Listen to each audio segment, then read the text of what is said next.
तो दोस्तों सर की क्लासेस में आपका स्वागत है। जैसे कि आप जानते हैं कि यहाँ पे हम लोग आपके लिए जो है साइंस वाला जो पोर्शन है यहाँ पे कवर कर रहे हैं। तो यहाँ पे जो है फिजिक्स और आपका केमिस्ट्री इस सीरीज में चल रहा है। और आपका जो बायोलॉजी है वो वाला सीरीज भी आपका स्टार्ट हो चुका है, बायोलॉजी का सीरीज।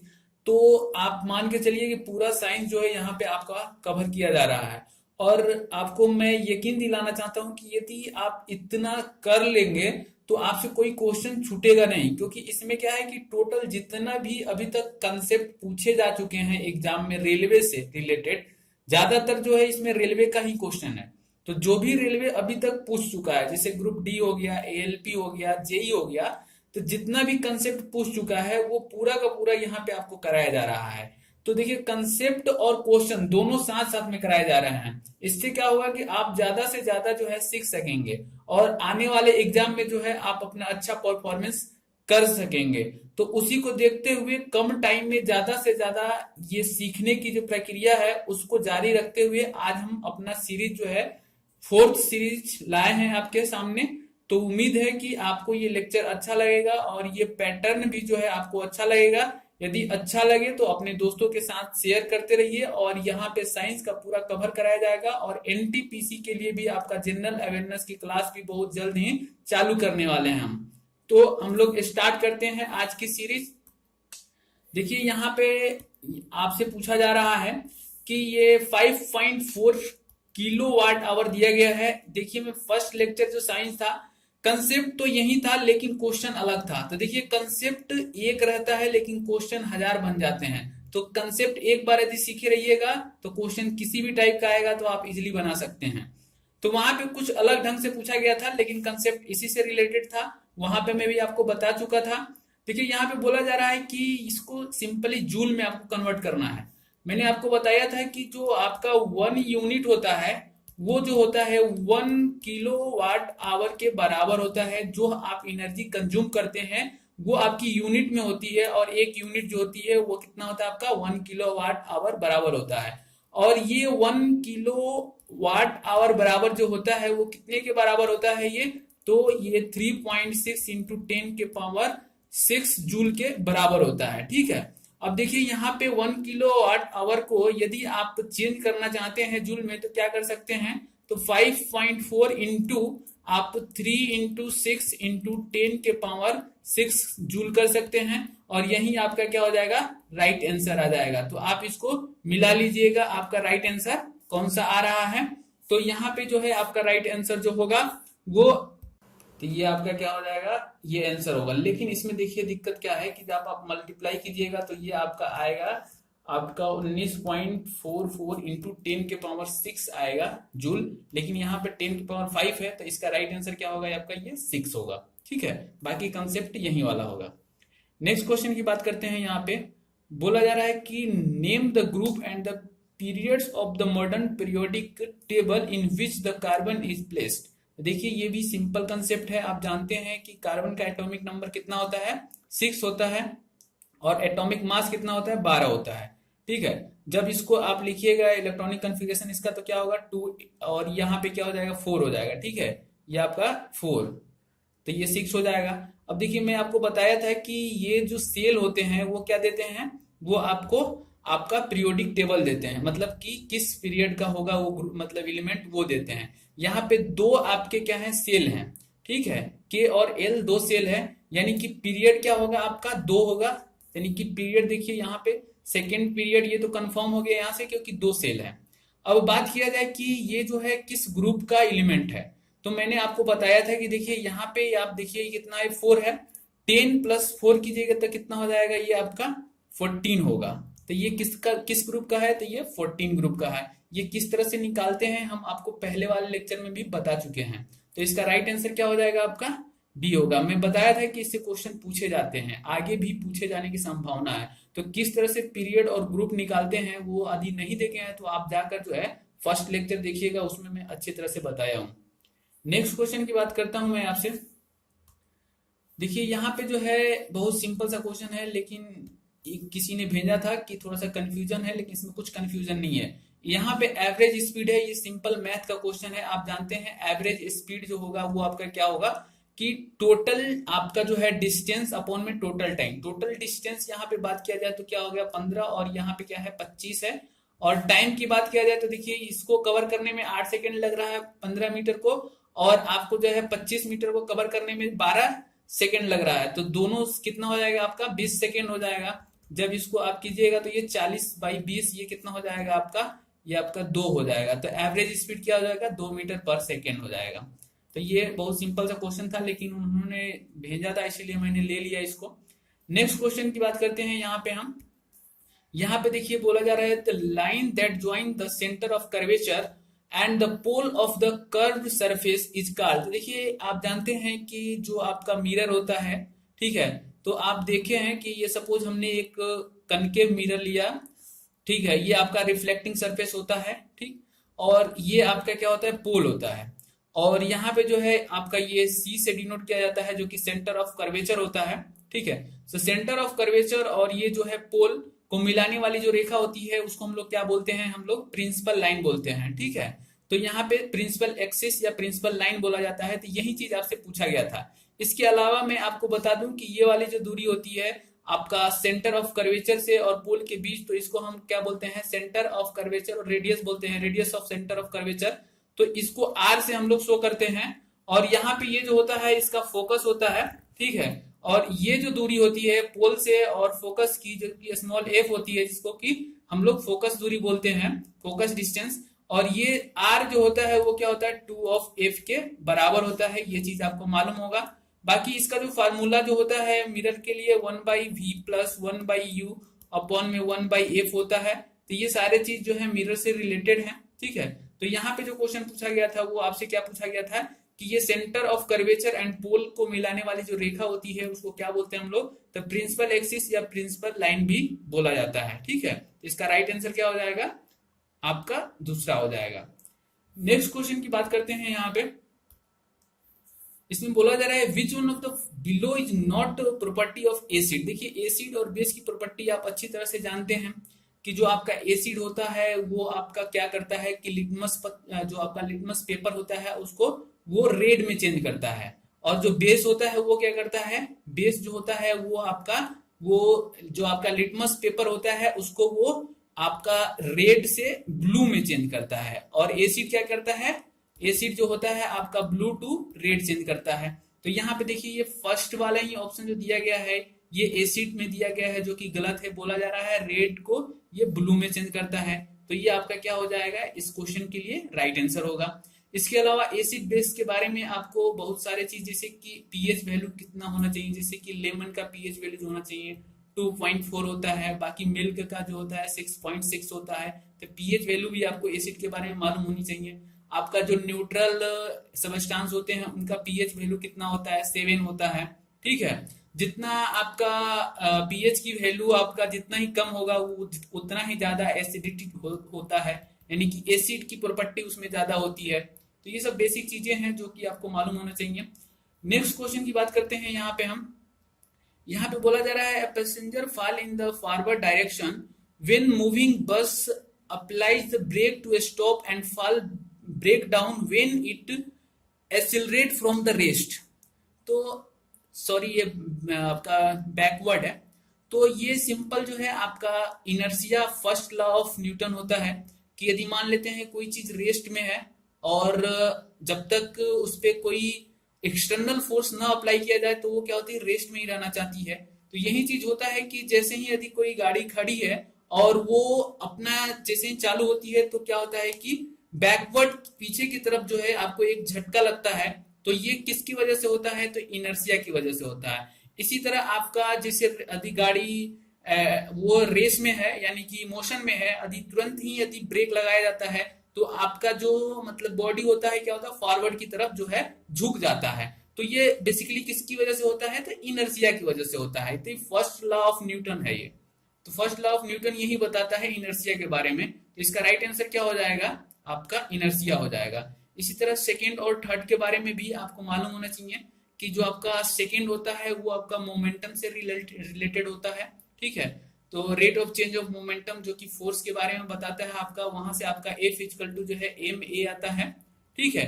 और थर्ड लॉ जो होता है वो आपका एक्शन टू रिएक्शन का होता है, ठीक है। हर एक बॉडी जो है, यदि आप किसी बॉडी पे अपना मतलब कि एक्शन करते हो तो उसके रिप्लाई में क्या होता है, रिएक्शन फोर्स लगता है, वो अपोजिट होता है, ठीक है। नेचर में अपोजिट होता है लेकिन मैग्नीट्यूड में क्या होता है, सेम होता है, ठीक है।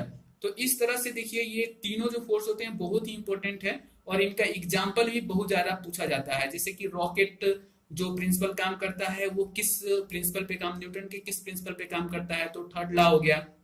और फर्स्ट लॉ के ये सारे जो एग्जाम्पल हैं, तो ये एग्जाम्पल ज्यादातर पूछे जाते हैं जो कि आपको ध्यान में रखना होगा, ठीक है।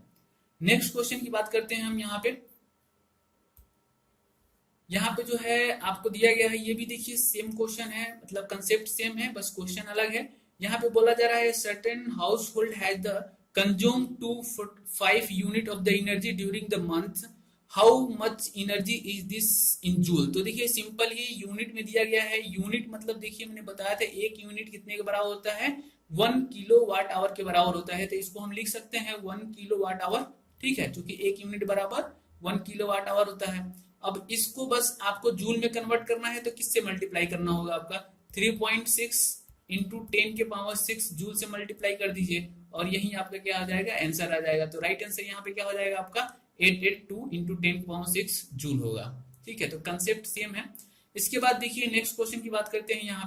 यहाँ पे बोला जा रहा है the molecular mass of nitrogen is 28, its atomic mass is 14, the atmosity of the nitrogen। तो देखिए आप एक चीज समझने की कोशिश कीजिए कि जो आपका एटोमोसिटी जो होता है, एटोमिसिटी एक्चुअली होता क्या है कि यदि कोई मॉलिक्यूल्स है, ठीक है, जैसे हम एग्जांपल ले रहे हैं H2 हो गया, Cl2 हो गया, ठीक है, N2 हो गया, ठीक, और भी सारे ऐसे एटम होते हैं जो कि फ्री कंडीशन में, फ्री अवस्था में जो है एग्जिस्ट नहीं कर सकते हैं, तो वो क्या बनाते हैं, मॉलिक्यूल्स बनाते हैं, ठीक है। जैसे यहाँ पे देखिए मॉलिक्यूल्स में क्या है कि हाइड्रोजन के 2 एटम आपस में मिलके एक मॉलिक्यूल्स बनाए जो कि ये अपना फ्री स्टेट में नहीं रह सकते हैं, ये अपना एक मॉलिक्यूल्स के फॉर्म में रह सकते हैं, ठीक है। इसी तरह क्लोरीन भी फ्री स्टेट में नहीं रह सकता है, ये अपना एक मॉलिक्यूल्स बनाया जिसमें कि क्लोरीन के 2 एटम है। उसी तरह ये यहाँ पे नाइट्रोजन देखिएगा तो यहाँ पे भी क्या है कि ये अपना जो है 2 एटम आपके नाइट्रोजन की मिलकर एक मॉलिक्यूल्स बनाए हुए हैं जो कि इसी कंडीशन में कहीं भी यदि एग्जिस्ट करेंगे किसी भी मैटर में तो ये इसी फॉर्मेट में करते हैं, ठीक है। तो ये इनकी एटमोसिटी होता है, यानी कि किसी भी मॉलिक्यूल्स में, ठीक है, कितने नंबर ऑफ एटम से मिलकर वो मॉलिक्यूल्स बनता है वही उसकी एटमोसिटी कहलाती है। यहाँ पे नाइट्रोजन की बात किया जाए तो यहाँ पे 2 होगा, इसी तरह क्लोरीन की बात किया जाए तो एटमोसिटी इसकी 2 होगी, यदि हाइड्रोजन की बात किया जाए तो इसकी भी जो एटोमिसिटी होगी वो क्या होगी, 2 होगी। तो इसी तरह बहुत सारे ऐसे एलिमेंट हैं जिनके एटम जो होते हैं वो अपना फ्री स्टेट में नहीं होते हैं, वो मॉलिक्यूल्स के फॉर्म में एग्जिस्ट करते हैं। जैसे ऑक्सीजन भी हो गया, ये भी जो होता है आपका, इसकी भी एटोमिसिटी की बात किया जाए तो ये क्या हो जाएगा आपका 2 होगा। तो उम्मीद करता हूं कि बाय एग्जांपल आपको अच्छी तरह से ये समझ में आया होगा। नेक्स्ट क्वेश्चन की बात करते हैं। यहाँ पे Which one of the following has only the magnitude and no direction। तो देखिए केवल मैग्नीट्यूड होता है, डायरेक्शन नहीं होता है, यानी कि ये किसकी परिभाषा या डिफिनेशन है। तो जानते हैं आप स्केलर जो होता है आपका वो क्या होता है, उस वाले में केवल आपका मैग्नीट्यूड होता है, ठीक है, और आपका डायरेक्शन नहीं होता है, ठीक है। डायरेक्शन जो होता है ये क्या होता है, नहीं होता है। तो यही स्केलर क्वांटिटी सिंपली यहाँ पे पूछा जा रहा है। देखिए वेलोसिटी आप जानते हैं, वेलोसिटी क्या होता है, डिस्प्लेसमेंट, ठीक है, अपॉन में क्या होता है आपका टाइम होता है, और डिस्प्लेसमेंट जो होता है वेक्टर क्वांटिटी होता है, और आपका वेलोसिटी भी क्या होता है, वेक्टर क्वांटिटी होता है। तो ये स्केलर होगा नहीं। फोर्स भी देखिए आपका F इक्वल टू M में A जो होता है ये भी आपका क्या है, एक वेक्टर क्वांटिटी है। मोमेंटम की बात किया जाए तो P इक्वल टू एम भी जो होता है ये आपका मोमेंटम, ये भी एक क्या है, वेक्टर क्वांटिटी है। वर्क जो है ये क्या है आपका स्केलर क्वांटिटी है, इसमें केवल मैग्नीट्यूड होता है, आपका डायरेक्शन नहीं होता है। जैसे आप लिखते हैं तो 30 जूल लिखते हैं, ठीक है, या आप 120 जूल लिखते हैं, ठीक है। और इसके अलावा जैसे आपका पोटेंशियल हो गया, ठीक है, ये पोटेंशियल भी क्या होता है आपका स्केलर क्वांटिटी होता है, ठीक है। पावर हो गया, ठीक है, ये सब क्या है आपका स्केलर क्वांटिटी है। डिस्टेंस हो गया, ठीक है, ये सब क्या है, स्केलर क्वांटिटी है। स्पीड हो गया, ये भी क्या है आपका स्केलर क्वांटिटी है। तो ये सारे एग्जांपल हैं जो कि आपको ध्यान में रखना होगा। नेक्स्ट क्वेश्चन की बात करते हैं। यहाँ पे यहाँ पे जो दिया गया है आपका, बोला जा रहा है कि ये आपका जो है crucible used in laboratory to heat the solid at the high temperature is made of. तो सिंपली आप लेबोरेटरी में यदि आप कभी गए हैं तो आप देखे होंगे कि बहुत सारे जो है वहां पे ग्लास रखे रहते हैं। तो ये सारे जो क्रूसिबल होते हैं आपके, ये सिंपल एक टाइप के ग्लास होते हैं बेसिकली। तो ये किसके मिलकर, मतलब किससे मिलकर बने होते हैं, तो ये सिलिकॉन से मिलकर बने होते हैं। ठीक है, ये जो बने होते हैं सिलिकॉन से मिलकर बने होते हैं, ये आपको याद रखना होगा। नेक्स्ट क्वेश्चन की बात करते हैं। यहाँ पे देखिए आपसे पूछा जा रहा है which element combine to form the ammonia. देखिए ये क्वेश्चन किसी दूसरे टाइप से अभी प्रीवियस में पूछा गया था, लेकिन क्वेश्चन मतलब कंसेप्ट यही था। तो देखिए अमोनिया जो था, सिंपल अमोनिया का फार्मूला क्या होता है आपको मालूम होगा, NH3। इसमें देखिएगा तो नाइट्रोजन के एक एटम है और हाइड्रोजन के क्या है, 3 एटम मिलकर आपस में क्या बना रहे हैं, अमोनिया बना रहे हैं। एक अमोनियम होता है, NH4 होता है। ठीक है, तो ये अमोनिया और अमोनियम में जो है थोड़ा सा का अंतर है, ये आप देखिएगा। तो ये बेसिकली किसका, हाइड्रोजन और ये नाइट्रोजन का ये कंबाइंड फॉर्म होता है, कंपाउंड होता है। ठीक है, जिसमें कि नाइट्रोजन के एक एटम और हाइड्रोजन के 3 एटम मिलकर बने होते हैं। ठीक है, नेक्स्ट क्वेश्चन की बात करते हैं हम। यहाँ पे बोला जा रहा है an element has the electronic configuration जो है 286 है, इट बिलोंग टू। तो देखिए कंसेप्ट सेम है, क्वेश्चन पूछने का तरीका बस अलग है। तो यहाँ पे आपको सिंपली ग्रुप बताना है और आपका पीरियड बताना है। मैं बताया था आपको कि बहुत सारे क्वेश्चन आपको मिलेंगे इस कंसेप्ट पे। तो देखिए यहाँ पे जो है आप देख रहे हैं कि 3 सेल है आपका KLM। ठीक है, यानी कि ये तो क्लियर हो गया कि जो पीरियड होगा आपका, वो पीरियड क्या होगा, 3 होगा। तो आप देख सकते हैं पीरियड जो है 3 किस में है, एक ही में केवल पीरियड 3 है। इसके अलावा यदि आपको चाहिए कि ग्रुप भी पता करना है, तो देखिए इसका जो आपका वैलेंस इलेक्ट्रॉन है कितना है, 6 है, प्लस 10 कीजिए तो कितना हो जाएगा, ये 16 हो जाएगा। तो ये क्या देगा, आपका ग्रुप हो जाएगा। तो आप इजिली निकाल सकते हैं। इस कंसेप्ट पे बहुत सारे क्वेश्चन पूछे गए हुए हैं। तो ये राइट आंसर क्या हो जाएगा, इसका ए हो जाएगा। नेक्स्ट क्वेश्चन की बात करते हैं। यहाँ पे देखिए ये सिंपल आपका फार्मूला दिया गया है ग्रेविटेशनल फोर्स का, और इसमें जी पूछा जा रहा है कि जी क्या है। तो आप जानते हैं कि ये आपका यूनिवर्सल ग्रेविटेशनल कांस्टेंट होता है ये, और जी की जो वैल्यू होती है वो कितनी होती है, शायद 6.67 इंटू 10 के पावर -11 होती है, बहुत ही कम होती है। ठीक है, तो ये आप एक बार चेकआउट कर लीजिएगा, ये थोड़ा सा पॉइंट के बाद वाले में हो सकता है इधर उधर। तो ये 6.6 समथिंग 10 पावर 11 होता है। बाकी इसका यूनिट चाहे तो आप निकाल सकते हैं। तो देखिए फोर्स का यूनिट आप यदि जानते हैं, ये आपका M1 M2 होता है, अपॉन में R² होता है। तो इधर देखिएगा तो ये क्या हो जाएगा, न्यूटन हो जाएगा, और ये आपका मीटर स्क्वायर, और ये आपका क्या हो जाएगा, ये मास है तो ये क्या हो जाएगा, किलोग्राम स्क्वायर। तो यही इसकी क्या हो जाएगी, यूनिट होगी, न्यूटन मीटर स्क्वायर अपॉन में केजी स्क्वायर। तो ये इसका यूनिट हो जाएगा। तो इसकी वैल्यू भी पूछी जाती है कभी कभी, तो ये भी आप जो है ध्यान में रखिएगा। नेक्स्ट क्वेश्चन की बात करते हैं। यहाँ पे बोला जा रहा है कि the bonds formed by the element having the larger atoms. तो देखिए ये कंसेप्ट समझ लीजिए कि जो आपके एटम लार्ज होते हैं और जो स्मॉल होते हैं, उनके बीच जो आपका न्यूक्लियस फोर्स लगता है, वो मतलब कि कब ज्यादा और कब कम होता है। सपोज मैं एक छोटा सा एग्जांपल ले रहा हूं कार्बन का। ठीक है, इसमें क्या होता है कि ये आपका जो एटम है वो स्मॉल होता है, जिसकी वजह से ये क्या होता है कि किसी भी एलिमेंट के एटम के साथ यदि बॉन्ड बनाता है तो ये स्ट्रॉन्ग बॉन्ड बनाता है। इसी की वजह से बहुत सारा बॉन्ड ये बना पाता है। आप कार्बन चैप्टर में इसकी खासियत यदि देखिएगा तो ये एक उनमें से एक है कि ये जो है बहुत सारा बॉन्ड बनाता है। ठीक है, और ये इसलिए बनाता है क्योंकि देखिए यहाँ पे क्या है कि मात्र इसका 2 ही सेल होता है। एटॉमिक साइज की बात किया जाए तो ये बहुत ही छोटा होता है। तो जो आपके एटम छोटे होते हैं तो उनके बीच जो ये फोर्स होता है वो क्या होता है, आपका स्ट्रॉन्ग होता है। ये जो फोर्स होता है, न्यूक्लियस फोर्स जो होता है, जो कि आपको इलेक्ट्रॉन को मतलब कि वो बैलेंस बना के रखता है ताकि उस ऑर्बिट में वो मूव कर सके, तो वो क्या होता है, स्ट्रॉन्ग होता है। यदि मैं लार्ज एटम की बात करता हूं, जैसे कि आप सोडियम का ही बात कर लीजिए, एज कंपेयर यहाँ पे तो जानते हैं कि 2, 8 और 1 होता है। तो जैसे जैसे ये एटम की साइज बढ़ता जाता है तो इनके बीच की जो ये जो दूरी है वो बढ़ती जाती है, आउटर मोस्ट सेल से और न्यूक्लियस के बीच की दूरी बढ़ती जाती है, जिसकी वजह से ये क्या होता है, वीक होता जाता है। यानी कि जो न्यूक्लियस फोर्स होता है वो क्या होता है, वीक हो जाता है। तो जो लार्ज आपके एटम रहेंगे उनके बीच का जो फोर्स होगा वो क्या होगा, आपका जो बॉन्ड बनाएंगे वो वीक बॉन्ड बनाएंगे। और जो आपके स्मॉल साइज के होंगे एटम, उनके बीच यदि किसी भी दूसरे एलिमेंट के एटम से यदि बनाते हैं तो वो स्ट्रॉन्ग बॉन्ड बनाएंगे। ठीक है, नेक्स्ट क्वेश्चन की बात करते हैं। यहाँ पे जो है आपसे पूछा जा रहा है कि propose that each element had the characteristic atomic mass. तो देखिए आप जानते हैं कि सबसे पहले जो है एटॉमिक थ्योरी जो दिए हुए थे वो कौन दिए थे, तो डाल्टन दिए हुए थे। तो ये उसी थ्योरी में से एक उनका ही ये है कि जो आपका हर एक एलिमेंट होता है उसकी जो कैरेक्टरिस्टिक होती है वो एटॉमिक मास होती है। तो ये जो थ्योरी है सिंपल किसकी है, ये डाल्टन की थ्योरी है। तो ये एटॉमिक थ्योरी में इन्होंने दिया हुआ था। नेक्स्ट क्वेश्चन की हम बात करते हैं यहाँ पे आपसे।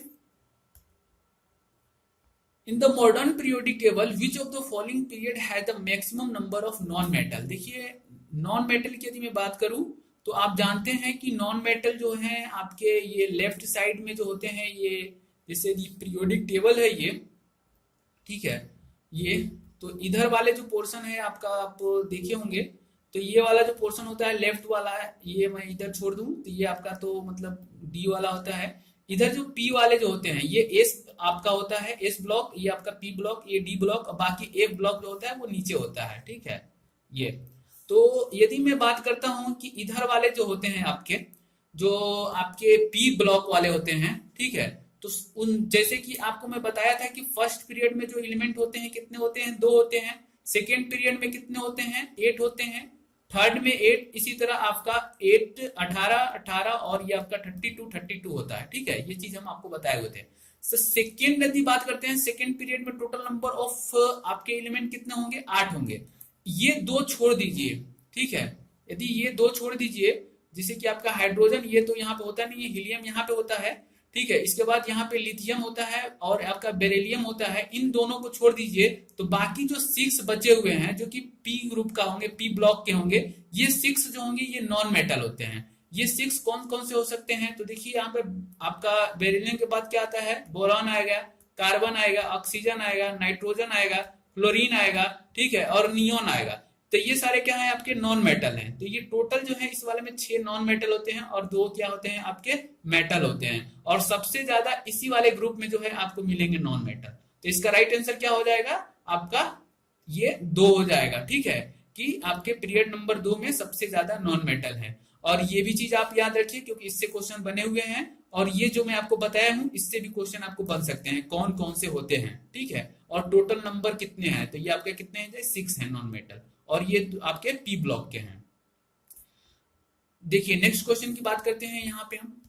यहाँ पे बोला जा रहा है आपका in longitudinal wave the particles vibrate in direction of propagation. तो देखिए जो आपका लॉन्गिट्यूडिनल वेव का एग्जांपल भी बहुत पूछा जाता है। तो जो हमारा साउंड वेव होता है वो क्या होता है, आपका लॉन्गिट्यूडिनल वेव का एग्जांपल होता है। इसमें क्या होता है, जो आपके मतलब कि वेव के पार्टिकल होते हैं वो क्या होते हैं, पैरेलल मूव करते हैं। क्या करते हैं, पैरेलल डायरेक्शन, यानी कि यदि वेव आपका इस तरह से प्रोपगेट कर रहा है तो इसी डायरेक्शन, इसी के पैरेलल में क्या होगा, ये आपका इनके जो पार्टिकल होंगे आपके वेव के वो भी आपके मूव करते हैं। ठीक है, तो लॉन्गिट्यूडिनल में क्या होते हैं, पैरेलल होता है। और एक जो होता है आपका एक ट्रांसफर वो होता है, ट्रांसफर वेव होता है।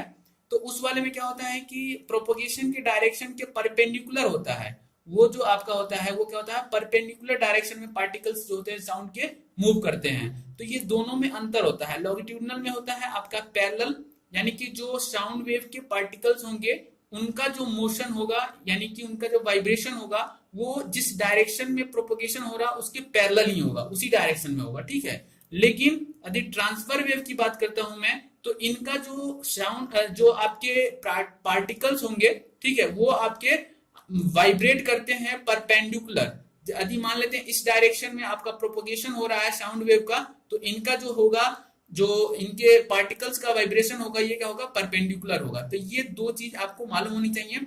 और ये साउंड वेव कई बार पूछा गया है कि लॉन्गिट्यूडिनल वेव का एग्जांपल कौन है, तो साउंड वेव होता है। और लॉन्गिट्यूडिनल वेव को ट्रेवल करने के लिए क्या होती है, मीडियम की जरूरत पड़ती है, ठीक है। तो ये भी चीज आपको मालूम होना चाहिए। ट्रांसफर के लिए कोई मीडियम की जरूरत नहीं पड़ती है, ठीक है। ये जो होता है आपका, मतलब कि मीडियम की जरूरत नहीं है, वैक्यूम में भी ट्रेवल कर सकते, जैसे कि आपका लाइट, लाइट इसका एग्जांपल है, ईएम वेव इसका एग्जांपल है ट्रांसफर वेव का। बाकी लॉन्गिट्यूडिनल वेव का आपका साउंड वेव एग्जांपल है। तो ये एग्जांपल जो है आप जरूर याद रखिएगा, क्योंकि एग्जांपल से क्वेश्चन बनते हैं। नेक्स्ट क्वेश्चन की बात करते हैं यहाँ पे हम। देखिए यहाँ पे जो बोला जा रहा है कि is a quantity that does not describe the nature of the wave. तो कौन जो क्वांटिटी है जो कि मतलब कि वेव की नेचर को नहीं डिस्क्राइब करता है। तो देखिए आपको मालूम है कि वेव में हम पढ़ते हैं v equal to n lambda या v equal to f lambda, ठीक है। यही जो आपके क्वांटिटी होते हैं जो वेव को डिस्क्राइब करते हैं, आप देखे होंगे। तो ये आपका क्या होगा, वेलोसिटी, फ्रीक्वेंसी और आपका ये वेवलेंथ। तो आपका इस तीनों में से ये दिया हुआ कौन नहीं करता है, तो क्या हो जाएगा यहाँ पे एल्टीट्यूड हो जाएगा, ठीक है। एल्टीट्यूड से कोई लेना देना नहीं होता है, एम्पलीट्यूड होता है लेकिन एल्टीट्यूड नहीं होता है। तो इसका क्या हो जाएगा, ये आपका आंसर हो जाएगा जिस हिसाब से क्वेश्चन पूछा गया है। नेक्स्ट क्वेश्चन की बात किया जाए, यहाँ पे बोला जा रहा है कि a reaction in which one or more molecules or substance are added across the double or triple bond is called। तो देखिए कोई मॉलिक्यूल्स है या फिर कोई सबस्टांस है, उसमें डबल या ट्रिपल बॉन्ड से कोई यदि एटम जैसे कि यदि अटैच हो जाता है, जैसे मान लेते हैं ये कार्बन कार्बन आपस में अटैच हो चुके हैं, तो इनको यदि पहले से कोई एक दूसरा मॉलिक्यूल्स है एग्जिस्ट कर रहा है, तो इस रिएक्शन को हम लोग क्या बोलते हैं, तो एडिशन रिएक्शन सिंपल बोलते हैं। इसमें कोई भी यदि ट्रिपल बॉन्ड या आपका डबल बॉन्ड आकर मतलब कि अटैच हो जाता है, तो ये सिंपली एडिशन रिएक्शन कहलाएगा। जिसे कॉम्बिनेशन रिएक्शन होता है, तो सिमिलर ये भी वही होता है आपका एडिशन रिएक्शन। नेक्स्ट क्वेश्चन की बात करते हैं यहाँ पे। यहाँ पे देखिए बोला जा रहा है work can only be done when there is. तो देखिए हम वर्क के बारे में जब बताए हुए थे तो आपको वहां पे बहुत कुछ बताए हुए थे हम।